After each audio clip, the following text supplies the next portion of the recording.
Good morning, y'all. I'm actually in Hollywood right now, but I was just sitting outside my car and I wanted to talk to you guys because it's been, I think, 2 days since I shot a video, did a vlog and stuff like that. Sometimes I get really intimate about my roommates. Anyways, so one of the requests I actually had was about friends. I think my friends, like, over the years have definitely changed. For me, one of the harder parts throughout my life is that my friends have always sort of changed. I think that naturally sort of happens, right? So from a young age, I was very shy. I was kind of a loser.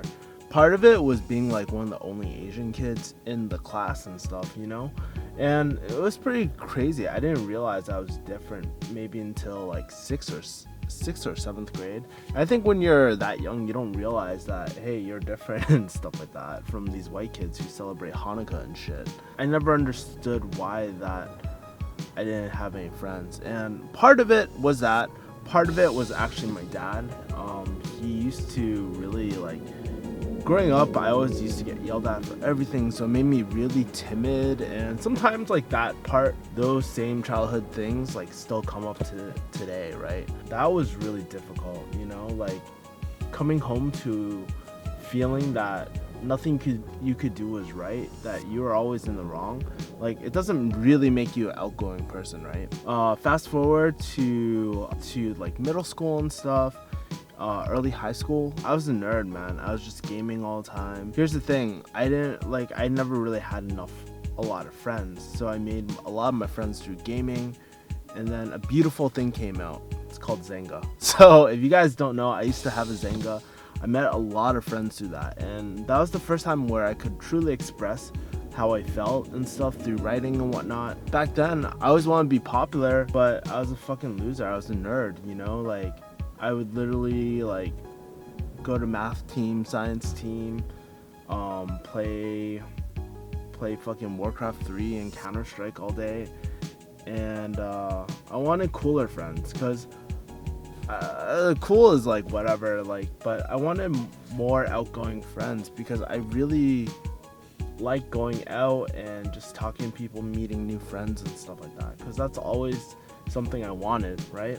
And then later in high school, I actually had my first good group of friends that were fun. They used to go out. I was like, oh man, this is cool. And so I started hanging out. I started staying out later. My mom wasn't too happy about it, but that's when I started actually going out and started meeting people. I went from this timid ass kid to talking to people that I used to meet on Zanga. Some people considered me like super popular. I still don't consider myself very popular, honestly.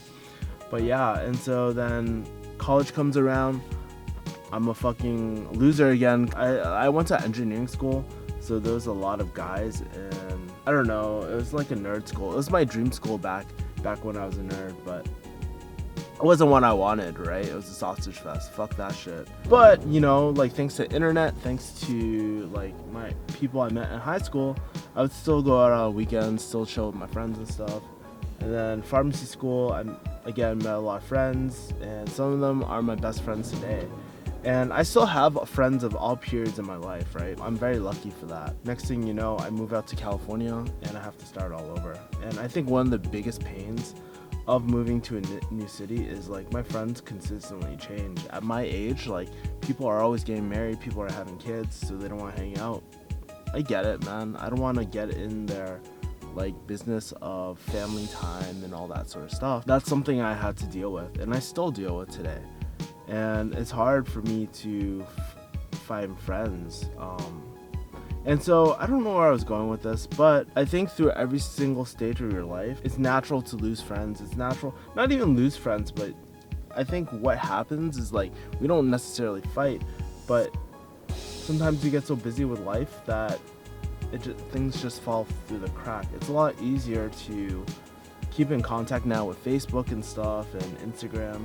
So I always like people's Facebook because, like, you know how we have that Messenger app now and stuff, like every once in a blue moon I'll just like message someone and see how they're doing. It's really amazing. Like, sometimes you can just I don't want to say rekindle the flame. That sounds like a corny ass romance novel. What I've learned is that, hey, you know what? If you want friends, if you want to be social and stuff like that, you really gotta put in the effort. You can't just sit back and just expect friends to just think of you, because that's not gonna happen. And I've seen it throughout my life. Like, I've been through periods where I felt like I was all by myself, right? And then I've been through periods where I thought I was on top of the world, you know?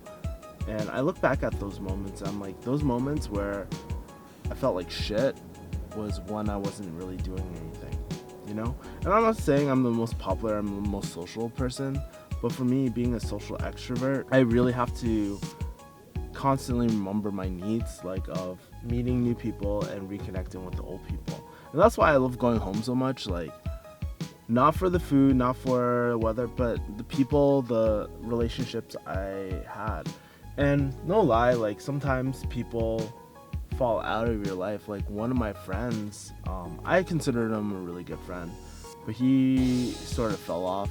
And I think, like, as you change, right, as you become a more positive person, your philosophies are different, you know? Like, one of my friends, he's very successful. We actually stopped, like, totally talking altogether, but it wasn't because of any particular fight, but he was just so negative, and he started blaming me for stuff that happened in high school. He sort of blamed me for not being able to get girls, and I was just like, you know what, that's not, like, you can blame me as much as you want, but at the end of the day, everybody has their personal responsibility. You choose to play victim card if you want.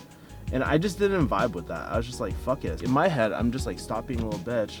But here's the thing, like, I still want to be friends with the dude. I was like, hey, if you feel this way, if you don't like me and stuff like that, or if you feel like I brought you all this pain and shit, I ruined your life, dude, no one's putting a gun to your head. We don't have to be friends, you know what I mean?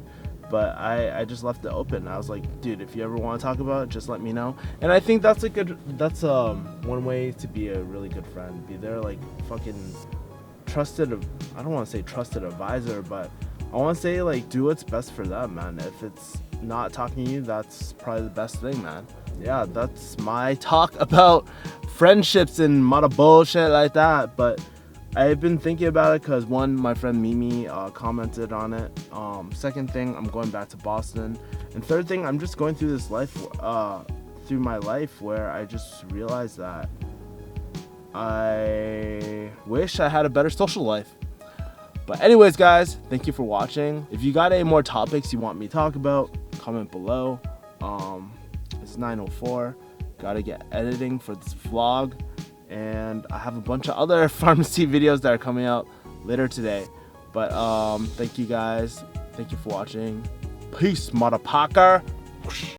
Once you finish, you can pay off your loans in like 2-3 years, no problem. You can save a bunch of money, buy my nice clothes, nice shoes, nice purses. Well, when you get out and you actually do get a job, I mean, yes, you're very excited, but